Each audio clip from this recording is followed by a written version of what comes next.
Olá, sejam muito bem-vindos nessa quinta-feira especial para falar de um tema que traz atualidades, informacional, sim, jornalismo. E eu, como sempre, muito bem acompanhada, estarei aqui com você nessa tarde. Eu sou Liliana Rodrigues e hoje vamos falar sobre jornalismo na prática. E ele, numa boa companhia, é o professor Hernan Herrera, ele que é mestre em Ciências da Comunicação, também é graduado em Comunicação Social, em jornalismo e hoje atua como coordenador de algumas frentes de cursos aqui da instituição da Faculdade Boas Novas e eu estou nessa alegria de trazê-lo para para esse bate-papo, para esse encontro de um mestre. Bem-vindo, professor. Muito obrigado, Liliana. Um prazer imenso estar aqui no Conexão e Diálogo, esse programa que, enfim, faz parte do que nós somos enquanto Faculdade Boas Novas. Então, fico lisonjeado com esse convite, estar aqui conversando com vocês, com essa maravilhosa audiência. Vamos aí compartilhar um pouco sobre jornalismo na prática e tantos outros temas que vamos falar.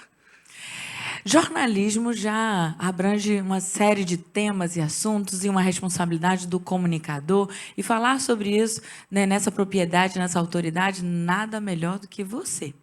Então, o que seria o jornalismo na prática? Porque é fácil só ali ser o telespectador, só ser o ouvinte, né? Ou ser o seguidor, falando de redes sociais, acompanhar portais, falar da notícia, mas a responsabilidade ela é real com os fatos e em trazer isso para quem ali vai formar opiniões.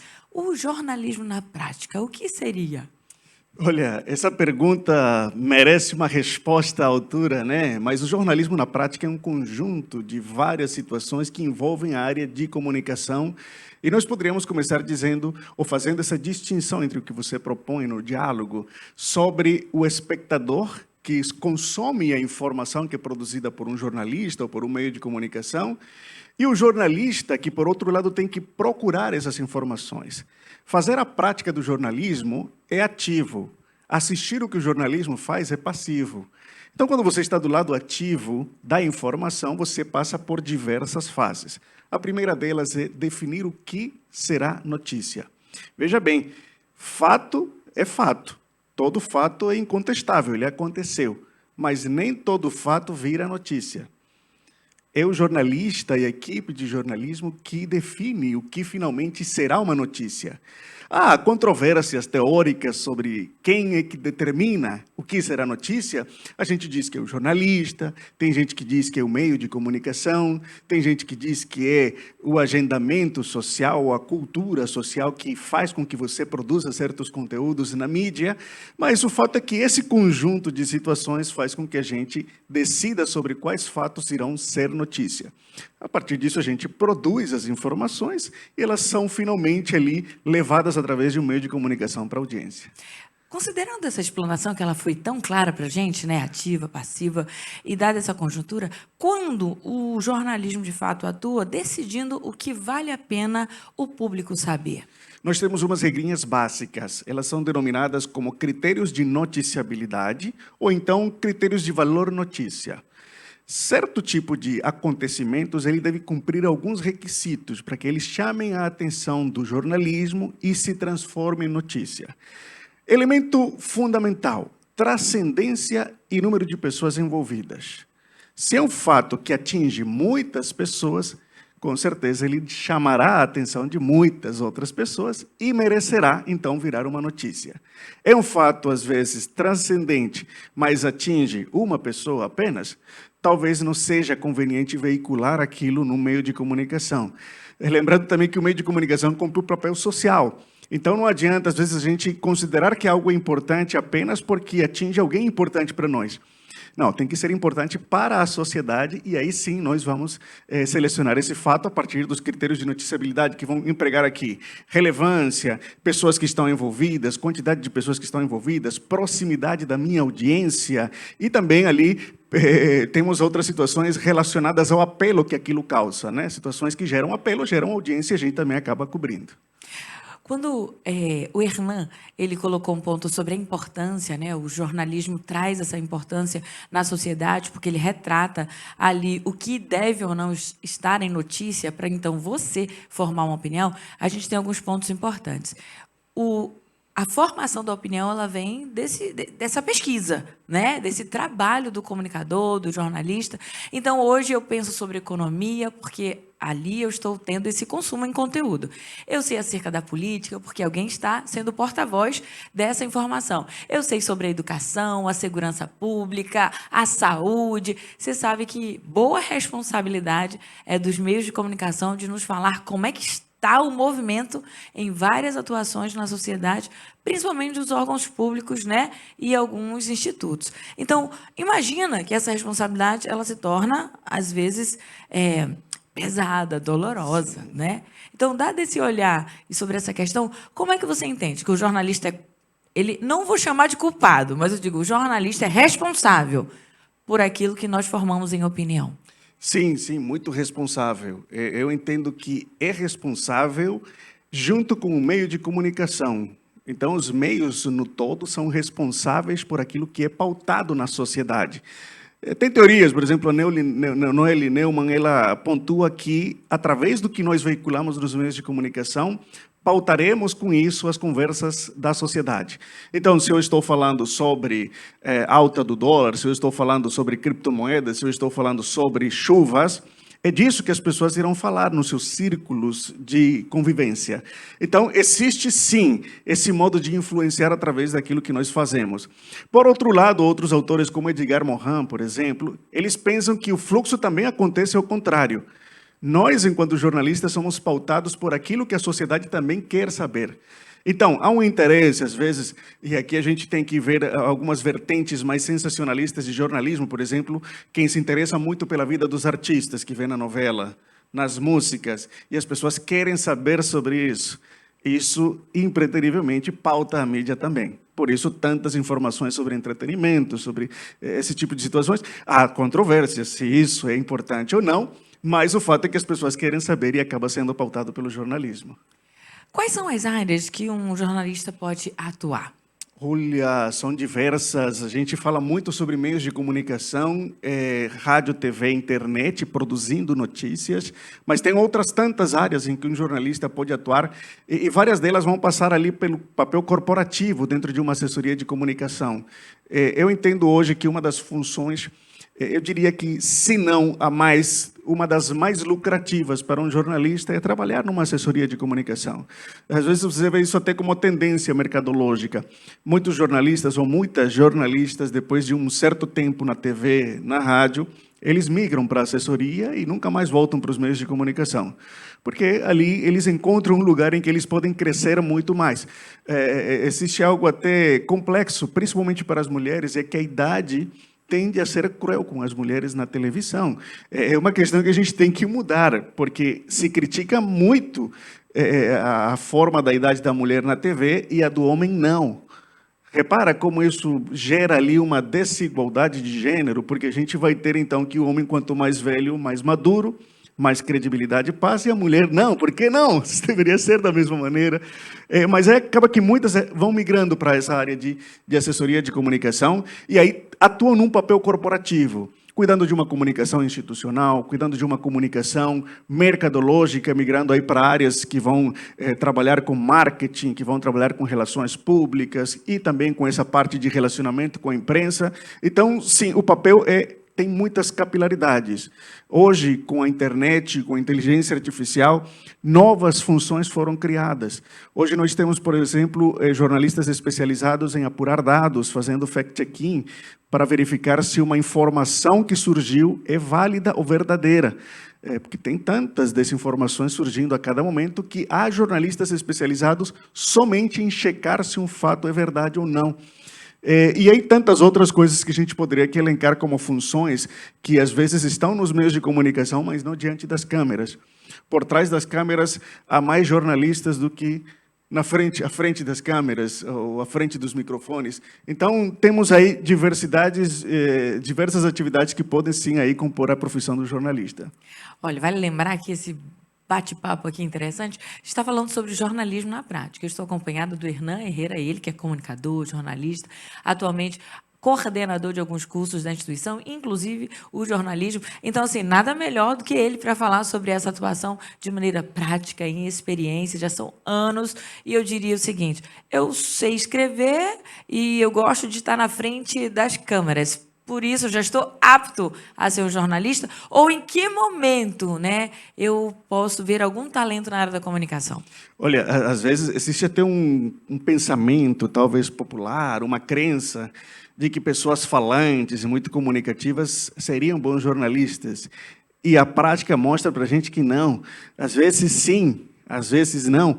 Mas o que vai, de fato, determinar se você vai, talvez, ser um jornalista é o gosto pela informação.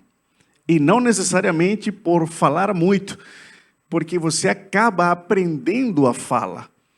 E a fala seria um elemento, um acessório que compõe um profissional que é muito mais do que isso. Então, sim, se comunicar é um atributo fundamental. Você vai ter que aprender a se comunicar, a escrever bem, mas você tem que ser um apaixonado por informação. Você é aquele que está passando um ônibus do outro lado da rua, você está olhando aqui para a esquerda, mas você, de algum jeito, quer saber porque o ônibus passou por aquele outro lado. Uma curiosidade, eu poderia dizer assim, se você é curioso, você tem a possibilidade de ser um grande jornalista, porque é isso que move muito o que nós fazemos. Então, se nós tivéssemos que reconhecer algumas qualidades, né, dado um sinal de que você tem possibilidade de exercer uma profissão, ser curioso e ser apaixonado pela informação, já são dois, né, critérios. Aí a comunicação, a oratória, isso se desenvolve, Se desenvolve. né? E aí todo o conjunto acaba contribuindo. Mas nem todo mundo nasceu para estar na frente das câmeras. Isso é fato incontestável. E não pode ser um fator de frustração. Às vezes, um estudante de comunicação entende que ele precisa fazer rádio, TV e live e tudo. Não precisa, essa é a verdade. Algumas pessoas têm talentos e aptidões a mais para essa função. Mas, de repente, você é um excelente produtor, você é um excelente corretor de conteúdos, você é um excelente relações públicas das informações. Eu acho que essa é a função mais importante do jornalismo, é você ter acesso às pessoas que produzem a informação. Essa é a grande magia. Olha, a gente está aqui pontuando, né, que tudo é agregador, são áreas que se completam, mas você acaba ficando aperfeiçoado. Então, o cinegrafista faz jornalismo, para ele melhor ver o ângulo, né, a imagem, tudo funciona. E ele vai aprimorando em outros cursos, em outras frentes, né? Um fotógrafo, então, tudo envolve o jornalismo, dependendo da área que você queira se especializar. Se é a área de produto jornalístico, vai demandar que você, né, se desenvolva ainda mais para produzir de maneira profissional. E aí você tocou num ponto, professor. Vou chamar professor, estou à vontade, Renan Herrera. Chamar ela de professora também, qualquer hora, né? Nossa professora Liliana. Mas me diga uma coisa. Às vezes tem gente que começa e fica pelo meio do caminho, né, e tal, porque fica insistindo numa área que pensa que o jornalismo é só para quem carrega o microfone, está na frente do caminho. Não. E esses bastidores é tão importante quanto uma pessoa que sabe escrever. Nesse momento, ser jornalista em era de inteligência artificial, o que você me diz sobre isso? Olha, é uma habilidade cada vez mais preciosa. Se engana quem pensa que a inteligência artificial vai substituir o jornalista.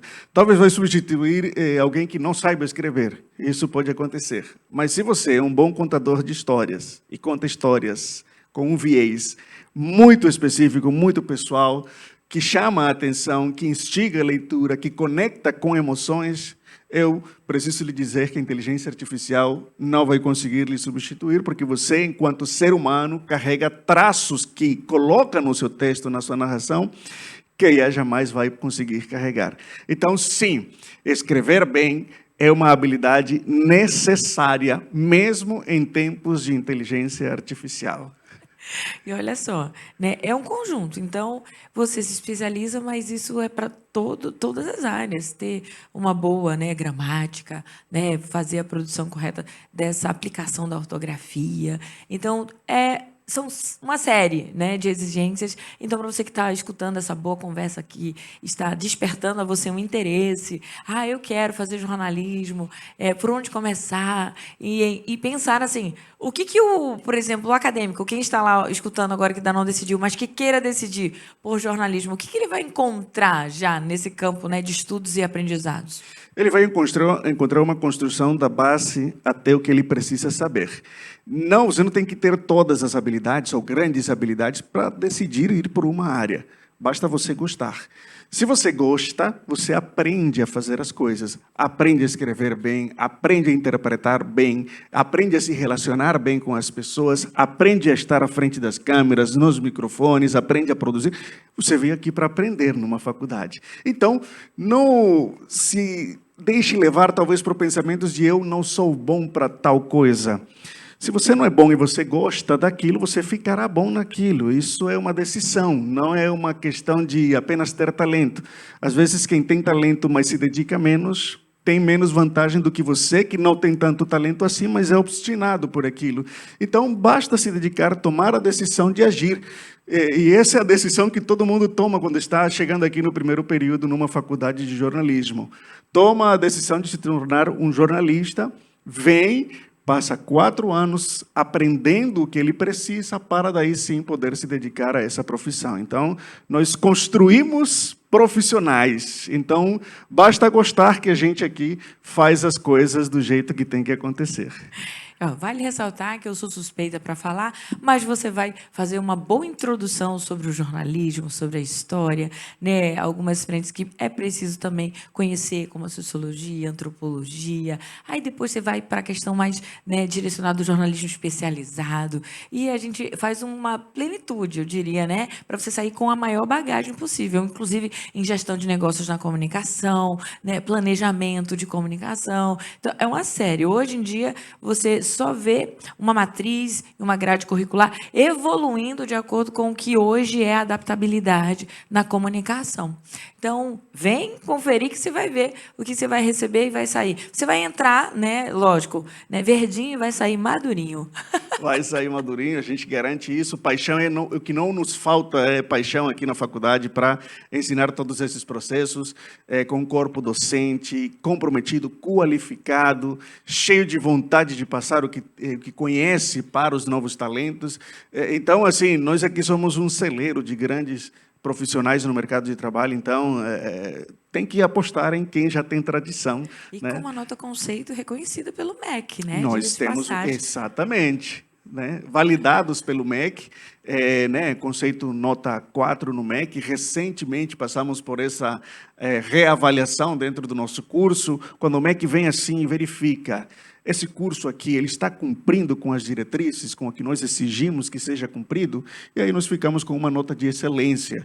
Isso diz muito sobre os processos e como nós levamos a sério, enquanto instituição a formação dos jornalistas. Agora, você já notou que ele está no Brasil, né? Então, ele já está falando português. Mas já são mais do que 15 anos, 17 anos. Mais de 17 anos. E nessa experiência, como foi se encontrar no jornalismo? Olha, eu cheguei da Colômbia em 2008, final de 2008, aqui ao Brasil.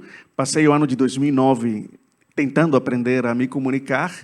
E em 2010, já no mês de janeiro, comecei as aulas aqui na Faculdade Boas Novas. Eu sou jornalista formado aqui na Faculdade Boas Novas. Eu já estudava comunicação na Colômbia, fiz 2 semestres, interrompi e vim para cá, para o Brasil, recomecei aqui na faculdade e pensaria-se assim, um estrangeiro, que possibilidades teria de se comunicar, de escrever? E não pensei em nada disso, eu pensei apenas na paixão que eu sentia pela comunicação e isso já me movia na Colômbia. Fiz aqui de novo, sem talvez a perspectiva de um dia poder me comunicar bem. Não sabia, talvez eu pensava que não seria possível minimizar o sotaque, aprender a me comunicar com boa fluidez. Naquela época parecia impossível mesmo. Mas aí o tempo vai nos ensinando. Eu acho que eu tomei a decisão de fazer e eu fiz. Se eu conseguir estrangeiro, acho que qualquer pessoa tem a capacidade de conseguir, né? Porque foi muito difícil, isso eu não posso negar, né?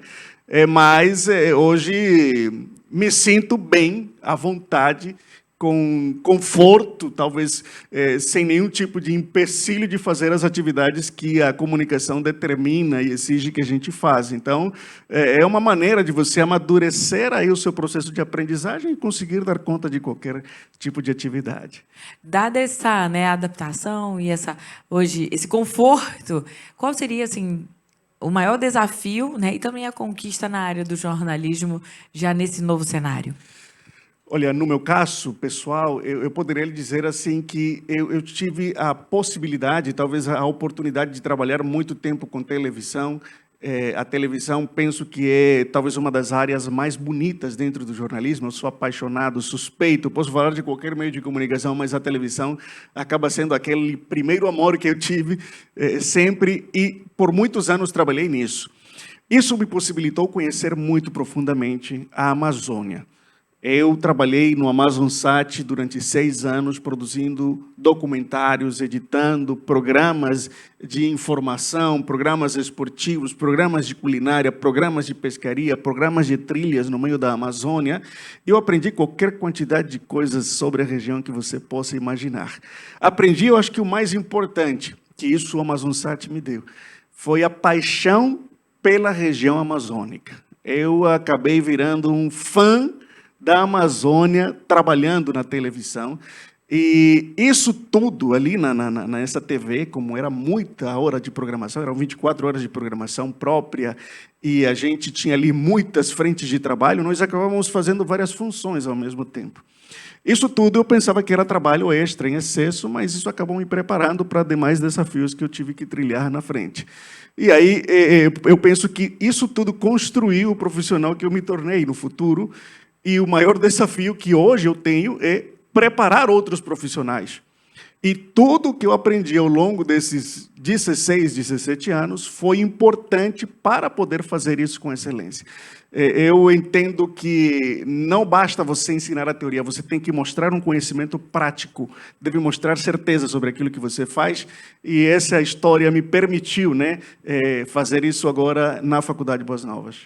E juntando essa história, né, que a gente vê de maneira inspiradora, eu fico contente de saber que fomos, né, solidários, né, nessa adaptação, e que fazemos história agora e permitimos você conhecer a Amazônia e todas as particularidades também de uma vida amazonense.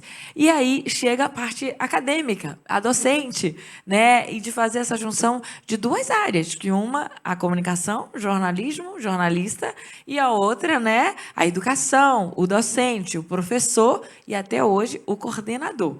Então, essa experiência agora, juntando tudo, como foi que nasceu a academia, a docência e essa vontade de ensinar? Isso nasceu, vou ser bem sincero com você, isso nasceu lá pelo primeiro, segundo período da minha graduação, lá em 2010 ainda. Eu só não sabia que isso havia nascido ali. Mas muitas coisas eu vi que me inspiraram durante aquela época, e eu fui cultivando isso.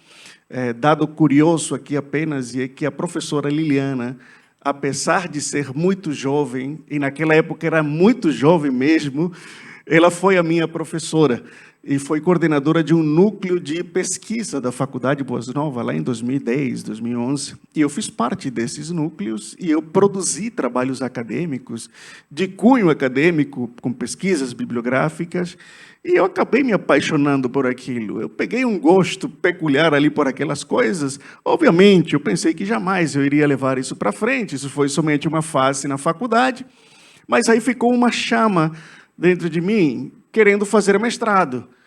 Aí eu fiz o mestrado, passei no mestrado, né? E aí tive o estágio em docência no mestrado, e eu comecei a me encontrar, me reconectar novamente, agora do outro lado do cenário, como professor.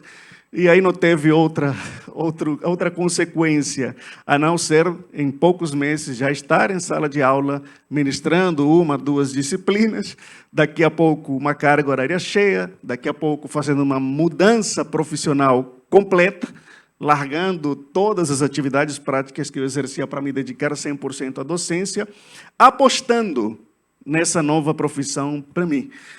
E eu dei todas essas cartadas. A grande última mudança que eu fiz foi em 2019, quando eu decidi largar até as atividades extras que eu fazia. e me dedicar 100% à sala de aula. E era aula de manhã, de noite e, quando era possível, de tarde também. E assim passei por um bom tempo, até que em 2020, muito antes do que talvez eu havia projetado, imaginado, eu nunca pensei assim, para ser bem sincero com você, que eu chegaria a ser coordenador do curso no qual eu me formei. Eu pensava assim, um sonho que eu nutria era um dia dar aula na Faculdade de Boas Novas, porque eu estudei aqui. Mas me tornar coordenador foi um presente de Deus. Não foi uma questão que eu pensei que pudesse ser possível, nem havia sonhado com isso como algo possível, por vê-lo distante. Mas Deus quis que fosse assim, recebi as oportunidades da professora Maria José, que viu o potencial, mas não apenas viu, decidiu apostar no potencial e estamos aí nessa bela história de parceria desde 2020, final de 2020, né? Então, eu sinto um orgulho gigantesco de hoje coordenar o curso no qual eu me formei. Olha, essa conversa, né, não estava nesse nosso combinado, mas fico feliz de, né, fazer dessa história os anos, as décadas, né, Sim. se passaram e a gente se encontra aqui e lá né, essa sementinha lançada e que fico contente e feliz de ser mencionada. Eu diria assim, daria um bom livro. Daria um bom livro, verdade, verdade. Eu acho que daria um bom livro. Eu acho que é daquelas histórias, sabe, que até o autor do livro, da história, talvez o protagonista, às vezes pensou que não fosse possível essa história vingar, tá? Por muitos momentos pensei que não, mas Deus quis que sim. Eu acho que tem que se dedicar. Eu sempre tive uma coisa comigo, e é que se um brasileiro, e aqui não é uma questão depreciativa, nem de regionalismos, nem de nenhum tipo de xenofobia, ao contrário, nem nada disso, mas eu penso que eu tinha mais dificuldade que os brasileiros quando eu cheguei aqui. Então, se um brasileiro se dedicava 1 hora a fazer uma coisa, eu me cobrava me dedicar 2 horas, pelo menos, a fazer a mesma coisa. Então, sempre vivi dessa maneira. Eu acho que até hoje eu tenho muito disso, às vezes eu me monitoro para... Não, peraí, eu tenho também que desacelerar um pouco, já não tenho mais 20 anos, mas sempre levei muito a sério isso, de eu ter que me esforçar mais, porque esse a mais é o que me equipararia na hora de concorrer por uma vaga, de fazer alguma atividade com a mesma qualidade, né? Então, nunca pensei em superar, sempre pensei em me equiparar. E, bom, foi esforço, batalha, mas a gente acaba até curtindo, né, muito esse processo. Sou apaixonado pelo que eu faço. O desafio já está aí. Definir o título do livro, a história você já tem. É isso. Mas para a gente fechar, né, esse momento, esse encontro, porque passa rápido, Passa. né? E para 2 comunicadores, um aqui de excelência. É uma né? tortura É uma esse tortura a gente tempo. falar, né, no limite, no tempo e dar conta de, né, comunicar tudo. Mas o papo aqui é sobre jornalismo na prática. Então, já foram dadas tantas dicas, alguns conselhos, né? E a gente também aqui está despertando você a conhecer um pouco mais sobre isso que é a história de vida, né, do Hernan Herrera e também se aprofundar numa possibilidade de ter uma segunda área de formação, ou para você que quer iniciar, já decidir e se encontrar naquilo que a gente está aqui sinalizando. E aí, para a gente fechar, né, essa conversa, dada esse avanço da tecnologia, né, tantas exigências e até algumas que já foram dispensadas, né, como se tornar um profissional preparado para esse mercado de trabalho tão competitivo? A habilidade principal no século XXI, a partir de 2010 em diante, pensamento crítico. Hoje não estamos mais na fase em que não há informação. Hoje há informação demais. Só que tem informação boa e informação ruim. É você que deve gerir esse processo de identificação daquilo que é importante, que é válido, que é verdadeiro e daquilo que não é. Então, se você não souber, não conhecer as coisas, você não vai ter essa capacidade. Então, aprenda, estude cada vez mais, porque é você que vai tomar as decisões e escolher, por exemplo, o que uma IA passa para você. Se a IA mentiu, você saberia dizer que a IA mentiu? Eu quero lhe dizer que, mesmo se você não souber que a IA mentiu, você será responsabilizado pela mentira que a IA contou. Aí fica a dica, se responsabilize, pensamento crítico em primeiro lugar nessa fase da nossa vida. Olha, o conselho foi assim de um sábio. Seja responsável sobre a informação.